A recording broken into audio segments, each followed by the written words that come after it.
What's good, YouTubers and YouTubettes? This is JB Sports, back again with another one. Just ran across a video, man, an interview by Canelo Alvarez, who is the cash cow of boxing, #1 on many people's pound-for-pound list. Not mine. I told you in several videos that I got Terrence Bud Crawford as the #1 pound-for-pound fighter, but it's either Crawford or Alvarez that sits at the top of the pound-for-pound rankings. You can't really credibly argue for anybody, in my opinion, outside of those two. I know Alexander Usyk, off of his victory over Anthony Joshua, got some run, but nah, he's #3, and he's a distant #3 if he is #3. I'm not sure he's #3 on my list. I got to do a remix on that, on them rankings. I know I did a video probably about a couple of months ago who I had in my top 5, but that was before the Alexander Usyk victory over Anthony Joshua. So I might do a video here in the near future, stating who I got in the top 5. You know how they update the rankings after a big fight? Like, they got to update them heavyweight rankings after the Wilder Fury fight. I might have to update my top 5 pound-for-pound list. But that's neither here nor there. Canelo made some interesting comments in his video. Got to give him credit, man. This guy's much more interesting fighter, in my opinion, outside the ring since he started talking English. Long time he has been basically doing interviews in Spanish, even though people close to him were saying he knew English. He just said he wanted to represent his people, and he wanted to basically communicate only in Spanish. But now he's seemed to change that stance, and now he's doing interviews in English. And I'm glad. I like the interaction between him and Demetrius Boo Boo Andrade. They got a lot of run out here on these YouTube streets. I'm just happy that he's doing interviews in English. But he made some very, very, very interesting comments in regard to his upcoming matchup with IBF super middleweight champion Caleb Sweet Hand Plants from Cashville, Tennessee. Made some very interesting comments. He basically said that, he said that the Caleb Plant fight will be a much easier fight than Billy Joe Saunders. Kind of raised eyebrow, according to yours truly. I was like, what? He said he's going to be easy to fight. Because when you look at it, Caleb Plant is a naturally bigger guy. See, the one thing about the Billy Joe Saunders Canelo Alvarez fight, everybody was like, oh man, he's going up to 168. How is he going to go when he's going against a true champion, a guy that can move, and a guy that's, been at that weight for longer than he has. A lot of people was asking him that question going into the Saunders fight, but Billy Joe Saunders came up from a lower weight just like Canelo did. I don't think he didn't come up from 147. Canelo started at what, 147? I think that's what he started his career at, 147. And Billy Joe Saunders started his career at 154, if I'm not mistaken. So both guys, and even at 147, Canelo was a big 147. He was draining himself making that weight, man. He could have came into the game probably fighting at 154. But he worked his way up, took advantage of being a weight bully early on in his career. And he was able to get some wins. He was fighting some no-hopers. He would have beat them guys anyway, but they pretty much stacked the deck in his favor to ring up a bunch of wins early on in his career. And he had like 35, 38 fights, and he really hadn't fought nobody. Then he started stepping up in class, fighting guys like Sugar Shane Mosley, who were on their last legs. Fought Ricky Hatton's brother, Matthew Hatton. Fought guys like that. And, slowly but surely worked his way up. And when he got in there with Floyd Mayweather Jr., who was the best man in the game at that time, it showed, man. He was green. He was green, man. He was greener than a cucumber, man. He was green. And it showed, but he kept at it, fought Angulo. He basically went on a pay-per-view platform from that point on, as he got the name recognition. He fought on a lot of Mayweather undercard as co-main events when he fought Mosley. Yeah, there's a couple other fights on the Mayweather pay-per-view undercard. But he was able to catapult that Mayweather loss into basically being a pay-per-view star. Angulo, and fought Lara, beat those guys. Later on down the line, he did fight on Showtime regularly in a good fight. Fight that a lot of people don't want to talk about, don't get a lot of recognition, but that was a great fight between him and Austin Trout. Trout was fresh off a victory over Miguel Cotto. That was an upset victory. Trout was a southpaw too, if I'm not mistaken. So he's been in there with some southpaws. So he said that, again, Billy Joe Saunders, he believes it's a tougher fight. Will end up being more of a challenge than Caleb Plant. And that's surprising. You know, there's a lot of things in play here off those comments. I think number one, Billy Joe Saunders is a southpaw. Anytime you're fighting a southpaw, it's different because it's really not that many southpaws in boxing compared to orthodox. It's probably 80-85% what orthodox fighters, and you know, then compared to southpaw fighters. And then when you're talking about the elite level, it's probably less than that. You know, when you're talking about the top 5%, guys that hold belts, guys that are on pound for pound list, guys that are the top guys in their particular weight class, it's probably less than that as far as southpaws go. I think that was one of the reasons why he said that. I think another reason why he said it,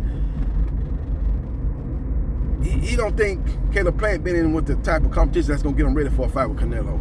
He believes that Caleb Plant has fought absolutely nobody compared to Billy Joe Saunders. Billy Joe Saunders had fought Eubanks Jr. He had been in there with David Lemieux. You know, he had fought... he fought some good guys out there, man. You know, he been David Lemieux. He been in there with some solid names. You know, what's the guy he fought over there that lost to Triple G? What's my brother? He's a slick fighter. I can't remember his name. He beat I think he beat Rosario about 3 years ago. I can't remember this guy's name, man. He fought Triple G. He gave Triple G some problems early on, but Triple G just had too much power and was able to cut the ring off and get him up out of there. I can't remember the guy's name, man, but he's a guy that's a solid fighter, but he's just real boring to watch. Ain't got that much power. Ain't got no power, really. He's feather fisted. He's a Paul Malignaggi of the middleweight division at that time, but he was a slick fighter, man. But he fought him over there in the UK, and he basically watched him. He basically beat him every round. So Billy Joe Saunders' resume is a little bit better than Caleb Plant, but I think what Canelo is not taking into account is that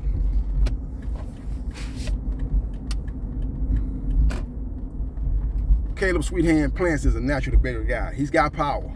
See, he got underrated power. You see the fight with Mike Lee? He dropped Mike Lee multiple times. Mike Lee was a guy that was fighting at, what, 175? He was a light heavyweight. He came down for that fight with Caleb Plant. So he's a guy that's got power. He dropped Ukatake. I don't think Ukatake had even been down in this ring in his career going into the Caleb Plant fight. Caleb Plant dropped him twice. So he's got power, and he's got good footwork, and he's got good boxing skills as far as being a technician. So it's going to be a difficult fight for him. I think he's kind of underestimated him, and I think at this point in time, Caleb Plant is a better fighter than Billy Joe Saunders. Now, you talking about Billy Joe Saunders about 4 or 5 years ago? Yeah, Billy Joe probably might have been ruled as a better fighter than Caleb Plant and a more difficult fight at that time than Caleb Plant. But you're looking at the Billy Joe Saunders that fought Canelo. He's very inactive fighter, hadn't fought that much. And when he did fight, he was fighting a lot of guys that we had never heard of. So he hadn't fought the competition that much recently, and due to the inactivity, to get him prepared for a fight with Canelo Alvarez that took place last year. So he was able to give Canelo a few problems. For some people to have him ahead in that fight before Canelo stopped him, I think that was after 9, after 10, after 11, and after 12. So I don't believe that was the case.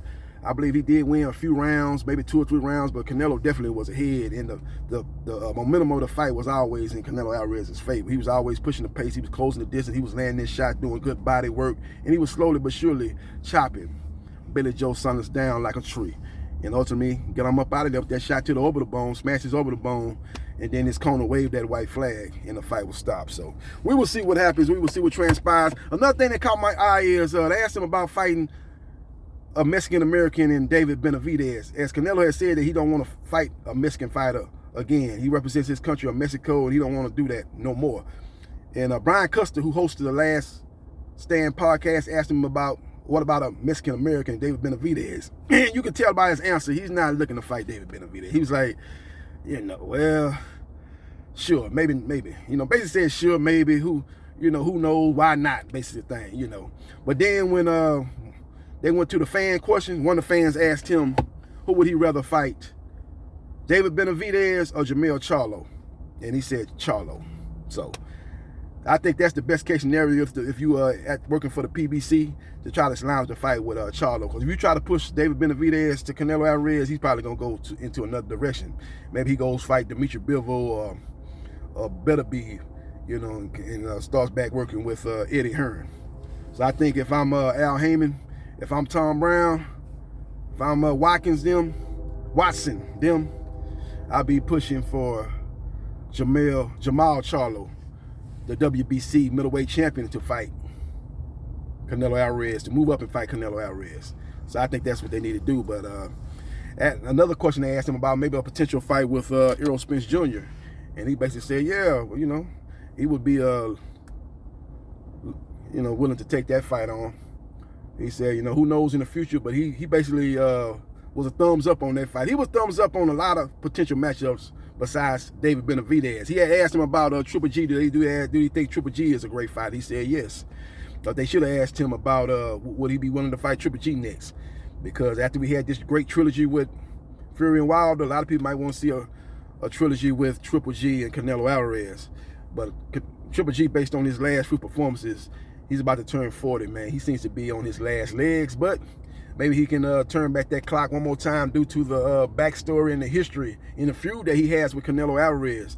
And maybe he'll be able to put up a fight and give the fans one last great performance and put on a vintage GGG performance and give Canelo Alvarez a tough matchup just like he did in the first two fights. So we will see what happens and we will see what transpires. But when talked about guys at the light heavyweight division, they asked him, what would you be willing to, okay, after you win and if you beat Caleb Plant, will you stay at 168 or will you be willing to move up to 175 and fight Bivol or Beterbiev? And he said, yes, I'll be willing to move up to 175. But he's basically saying I need to concentrate on Caleb Plant, and we'll discuss that after the fight. Another thing that kind of piqued my interest was he said that after this fight, he's going to rest and then get back in the ring.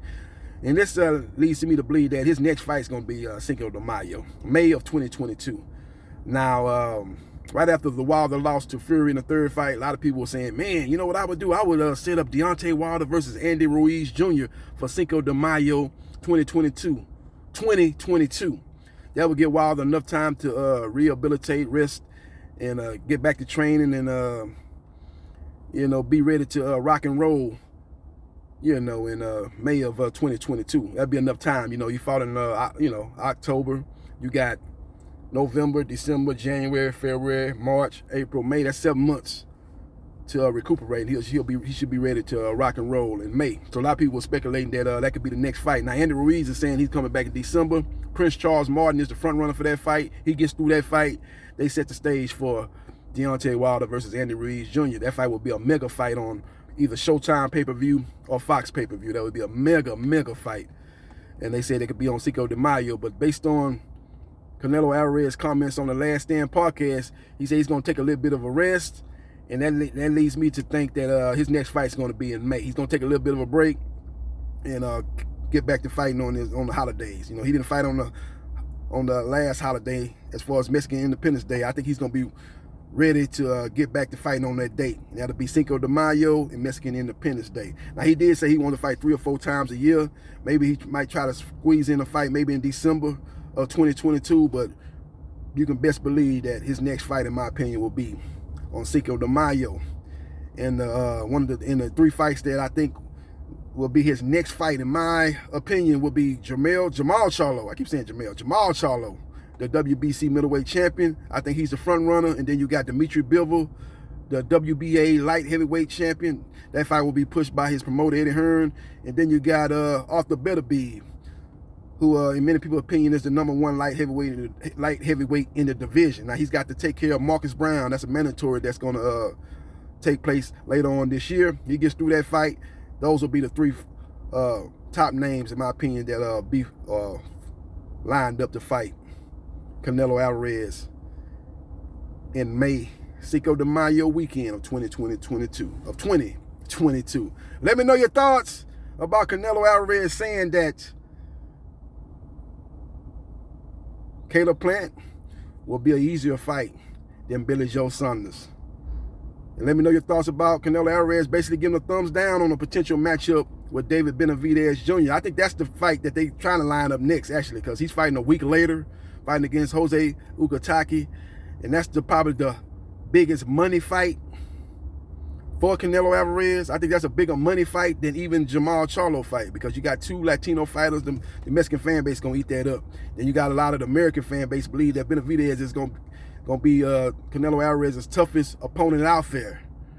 So they're gonna be pushing that. So in this style of fights, a come forward type of fighter, grind you down type of fighter, put the pressure on you. He almost like the super middleweight version of Tyson Fury, the way Tyson Fury fighting, walking you down and basically just hitting you with power shots and basically just breaking you down, man, and stopping you at some point in that fight. So we will see what happens and we will see what transpires, but Canelo don't seem too keen on that. So I'm thinking maybe Jamal Charlo is the next guy that they're gonna try to line up for Canelo Alvarez, as PBC will be looking to continue to keep him fighting under the PBC banner. Let me know your thoughts about Canelo Alvarez, the free agent who says he's willing to work with the PBC and Al Heyman, and he's willing to work with Eddie Hearn and DAZN. Let me know your thoughts about what will be his next move after he hopefully in his eyes defeats Caleb Sweet Hands Pants. Let me know your thoughts and subscribe to JB Sports, the man, the myth, the legend, and I holla.